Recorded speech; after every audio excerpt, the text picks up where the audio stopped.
Let's learn about random number in Python. So basically, Python doesn't have any random function that can generate numbers in a random order, but Python has a built-in module called random. Let me write it down.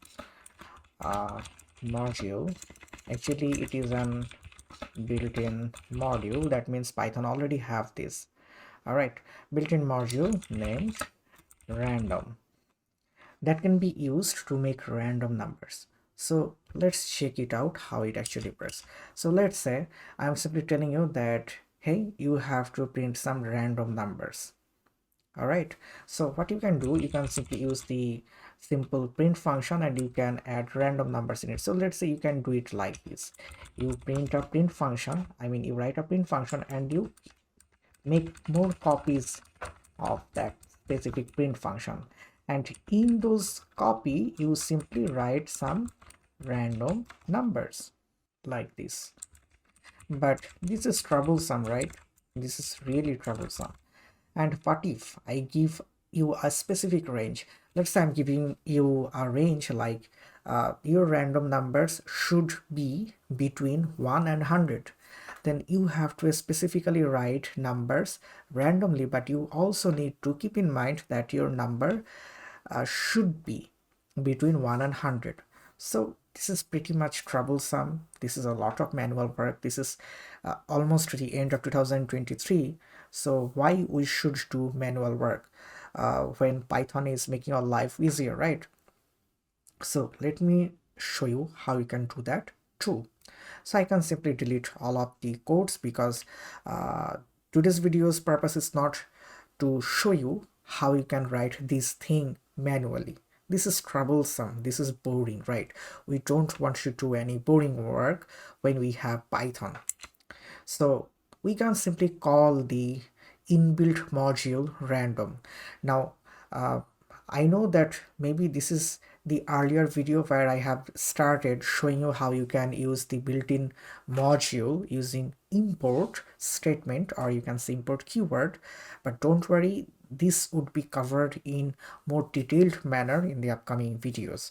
So as I am telling you, if you want to use any built-in module, you have to import that in your code.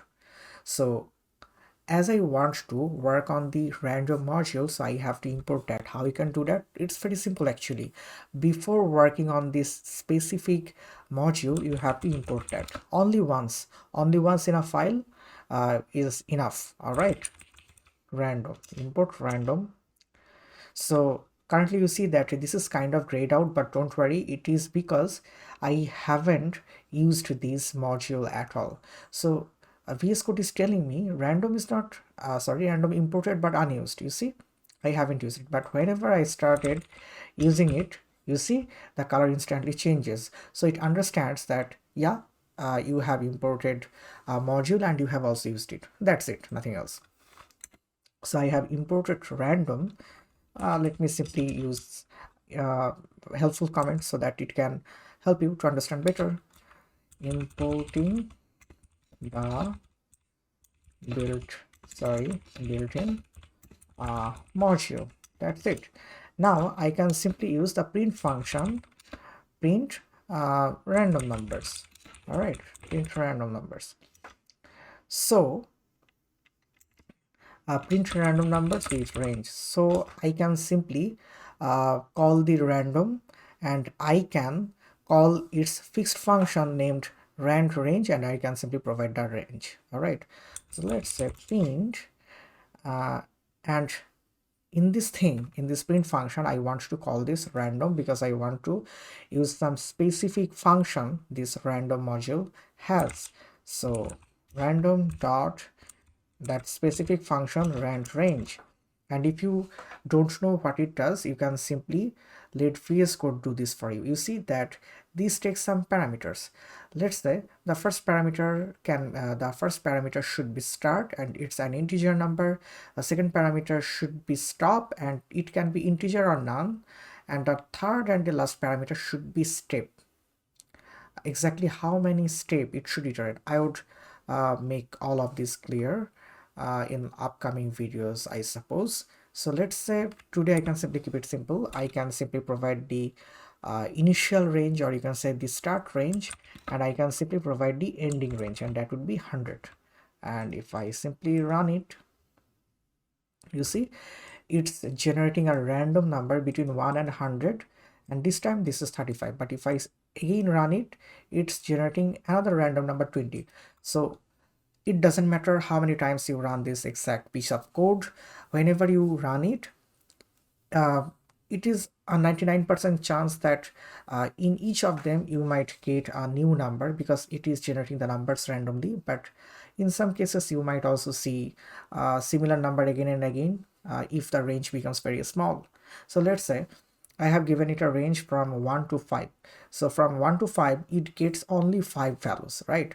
So if you run your code 10 times, then obviously you would see some values appearing again and again, right? Because the range was very lower.